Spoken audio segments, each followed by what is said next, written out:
இப்ப நிறைய பக்தர்கள் பாத்தீங்கன்னா சார், திருப்புகழ் படிக்கிறதா இருக்கட்டும், வேல்மாறல் படிக்கிறதா இருக்கட்டும், இல்ல பாம்பன் சுவாமிகள் இயற்றிய நிறைய கவசங்கள் இருக்கு இல்லையா, அந்த கவசங்கள் படிக்கிறதுல நிறைய ஆர்வம் காட்டுறாங்க.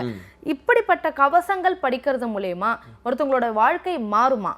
கட்டாயமாக மாறும். நீங்கள் எது வேணாலும் படிக்கலாம். திருப்புகழ் படிக்கலாம், வேல்மாறல் படிக்கலாம், கவசங்கள் படிக்கலாம். கண்டிப்பாக அது மாறியே தீரும். எப்படின்னு நீங்கள் கேட்பீங்க. வாரியார் சுவாமிகளுக்கு குருநாதராக விளங்கியவர் திருப்புகழ் சுவாமி ஐயர்னு பேர். அவர்களுடைய சந்ததியில் ஒரு பெண்ணுக்கு திருமணமாகாமல் இருக்குது. வர்றவன்லாம் வர்றான், பொண்ணு பார்க்குறான், வேணுங்கிறதெல்லாம் வாங்கி சாப்பிட்றான், போயிடுறான், அவ்வளோதான். அப்படி இருக்கான். கல்யாணம் ஆகலை. அப்போ என்ன பண்ணுறது? திருப்புகழில் அதுக்கான விடிவு இருக்குன்னு சொல்லி ஒரு பாட்டு எடுத்து கொடுக்குறாங்க. அந்த பாட்டை படித்த உடனே அந்த பொண்ணுக்கு தக்க மணவாளன் வந்து கல்யாணம் பண்ணிக்கிறான் அப்படின்னு சொல்லி வரலாறு இருக்குது. அந்த வந்த மணவாளனுடைய பெயரும் முருகப்பெருமானுடைய பெயர்.